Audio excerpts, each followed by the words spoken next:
generasi muda dalam suara generasi. Kali ini kita akan kolaborasi dengan 3 penggerak generasi.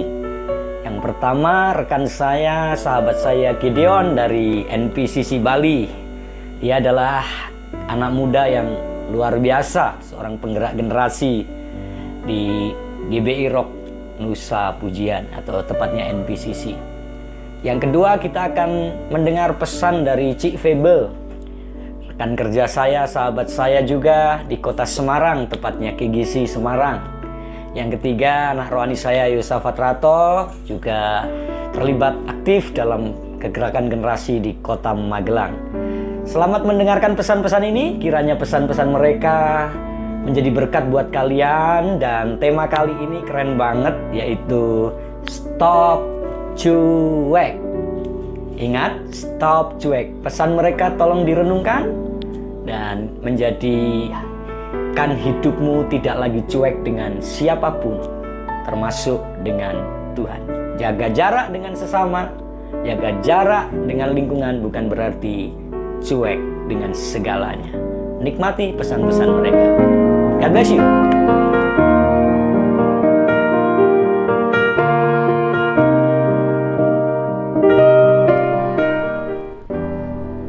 Shalom anak muda. Jadi hari ini saya mau berbagi sesuatu buat kalian yang masih muda. Jadi hari ini saya mau bacakan satu ayat yang menurutku keren banget. Jadi buat waktu-waktu yang ini keren banget sih. Kita buka di Amsal 3 ayat 5. Saya bacakan ya buat kalian ya. Percayalah kepada Tuhan dengan segenap hatimu dan janganlah bersandar kepada pengertianmu sendiri. Akuilah Dia dalam segala lakumu, maka Ia akan meluruskan jalanmu. Janganlah engkau menganggap dirimu sendiri bijak, takutlah akan Tuhan dan jauhilah kejahatan. Jadi dalam keadaan gini harusnya kita anak muda makin mengandalkan Tuhan. Jadi jangan pernah cuma mengasihani diri sendiri, cuma aduh gimana ya, aku udah di PHK, aku udah gak dapat kerjaan, orang tua mungkin ngirimnya sedikit. Stop mengeluh. Sekarang waktunya kita bersandar kepada pengertiannya dari Tuhan. Jangan keadaan ini mengacaukan kita perspektif kita kepada Tuhan, tapi ayo jangan cuek dengan keadaan ini, tapi sekarang andalin Tuhan. Akui dalam segala lakumu, maka Dia akan meluruskan jalan kita. Sekarang ayo kita bersandar kepada Tuhan. Jangan-jangan di waktu ini Tuhan pengen pakai kamu, pengen Tuhan pakai kita anak muda untuk melakukan pekerjaannya Tuhan. Ayo gali setiap talenta yang Tuhan kasih. Mungkin kita punya apalah gitu yang Tuhan berikan. Kalian tahu diri kalian tahu kekuatan kalian. Mungkin kalau kalian belum tahu, ayo tanya mentor kalian. Ayo waktunya sekarang kita ngandalin Tuhan dengan sepenuh hati, dengan segenap hati. Waktunya Tuhan pakai kalian di waktu-waktu pandemik ini. Tuhan pengen pakai kalian untuk memberkati orang.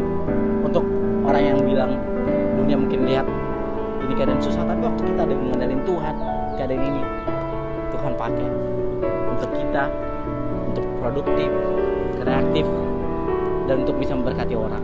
Jadi anak muda jangan cuek, lihat sekelilingmu, Tuhan pengen pakai kamu. Dalam nama Tuhan Yesus, haleluya, amin. God bless you.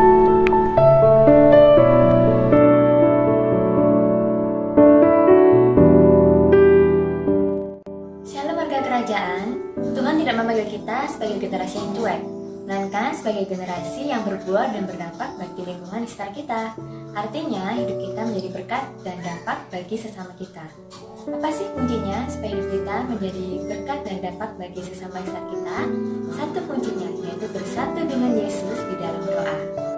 Dengan bersatunya kita dengan Yesus, maka karakter Kristus akan menjadi karakter kita. Hikmatnya akan menjadi hikmat kita, kasihnya yang mengubahkan akan menjadi kasih kita. Dan semua yang kita terima inilah yang akan kita bagikan pada sesama di sekitar kita. Karena kita hanya bisa berbagi dari apa yang kita punya. Yohanes pasal yang ke-15 ayat ke-5. Akulah pokok anggur dan kamulah ranting-rantingnya.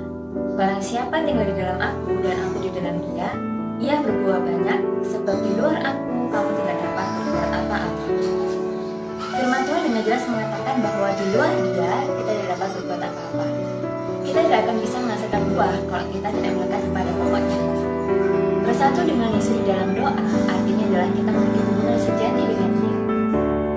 Bukan hanya sekedar identitas sebagai anak Tuhan, melainkan kita memiliki hubungan yang pribadi dengan Tuhan melalui saat teduh. Saya teringat akan kesaksian saya secara pribadi, yakni pesan Tuhan di awal tahun. Saat itu saya terbangun jam 5 pagi dan ketika saya ingin beristirahat kembali, tiba-tiba Roh Kudus berbicara seperti ini. Apakah pemimpin-pemimpin setiap hari memiliki hubungan pribadi dengan aku?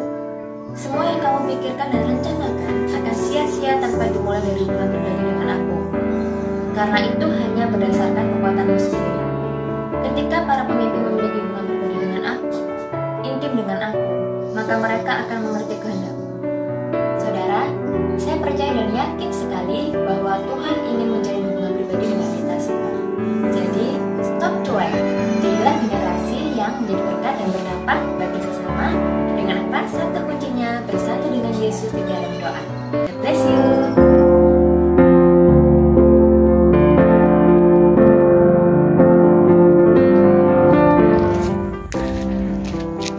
Shalom semuanya, KGC yang luar biasa. Pada saat ini kita punya tema yang sangat menarik, yaitu stop cuek. Nah, saya mendefinisikan cuek itu secara sederhana bahwa orang yang cuek itu selalunya tidak peduli. Oke? Nah, pada saat ini kita belajar dari kisah anak yang bungsu, bagaimana ketika dia cuek dalam rumahnya. Dikatakan begini dalam Lukas pasal yang ke-15 ayat yang ke-11 sampai ayat yang ke-32. Di ayat yang ke-12 dikatakan begini, kata yang bungsu kepada ayahnya, "Bapa, berikanlah kepadaku bagian harta milik kita yang menjadi hakku." Lalu ayahnya membagi-bagikan harta kekayaan itu di antara mereka. Nah, kita belajar dua hal dari anak yang bungsu ini. Yang pertama yaitu keputusannya ia pergi dan keputusannya ia balik. Nah, keputusannya ia pergi adalah ketika dia pergi menjual harta yang telah dibagikan ayahnya itu, dia pergi menjualnya dan memakainya secara berfoya-foya. Nah, ketika ia memutuskan pergi, dia berpikir bahwa ketika dia pergi, dia lebih mendapatkan kenyamanan di luar. Dia gak tahu bahwa wadah yang paling baik untuk membuat dia bertumbuh dan menjadi anak yang menyenangkan orang tua adalah di rumah. Nah, orang yang cuek itu biasanya meninggalkan rumah, meninggalkan tanggung jawab, dan bahkan meninggalkan komunitasnya. Nah, kita sebagai generasi muda nggak boleh cuek. Kita sebagai generasi, apalagi generasi milenial, nggak boleh cuek. Kalau saudara cuek, saudara nggak punya teman. Itu kesimpulannya. Nah, oleh sebab itu kita belajar daripada anak yang bungsu ini. Dia memutuskan untuk pergi, dan ketika dia memutuskan untuk pergi, ternyata realita yang dia dapatkan bukan kesenangan, bukan happy, tetapi yang dia dapatkan itu adalah penyesalan. Saya bacakan ya, di ayatnya yang ke-17 dikatakan begini, lalu ia menyadari keadaannya, katanya, betapa banyaknya orang upahan bapakku yang berlimpah-limpah makanannya, tetapi aku di sini mati kelaparan. Nah, ketika ia pergi, di sana dia dikatakan begini, dia dijadikan hamba oleh seseorang, dan dia mengurus babi dan makanan. Dan hampir dia makan ampas babi atau sisa dari makanan babi itu. Nah, dia mengalami sesuatu kelaparan, dia mengalami sesuatu yang tidak mengenakan, tidak sesuai banget dengan ekspektasinya tadi. Dia memutuskan untuk pergi meninggalkan bapaknya, pergi meninggalkan rumah, tetapi yang dia dapatkan adalah penyesalan. Nah, kalau cenderung kita cuek, kalau cenderung kita tidak peduli, cuma satu yang kita dapatkan, penyesalan. Nah, jangan sampai kita sebagai generasi muda cuek dan kita dapatkan penyesalan. Nah, oleh sebab itu, mari kita belajar dari kisah ini, dari kisah anak yang bungsu ini, gambaran daripada betapa besarnya kasih Tuhan, betapa besarnya kasih Bapa. Dia tetap mengampuni umatnya yang walaupun sudah melakukan kesalahan, tapi dia tetap mengasihi, tetap mengampuni, dan dia tidak melihat perbuatan kita yang salah. Halo semua KGC, stop cuek. Stop untuk tidak peduli. Mari kita peduli dengan komunitas kita. Mari kita peduli dengan tanggung jawab rumah kita. Mari kita peduli dengan hubungan kita dalam rumah, baik itu orang tua kita, baik itu sesama kita dalam gereja kita di mana kita bertumbuh. Salam semuanya, sehat selalu. Tuhan memberkati saudara semua. Haleluya. Nah, setelah mendengar pesan dari ketiga sahabat saya dapat menyimpulkan tiga hal. Yang pertama, di masa-masa seperti ini, katakan stop cuek. Waktunya kita care. Nah, apa yang harus kita lakukan supaya kita menjadi orang yang atau generasi yang stop cuek?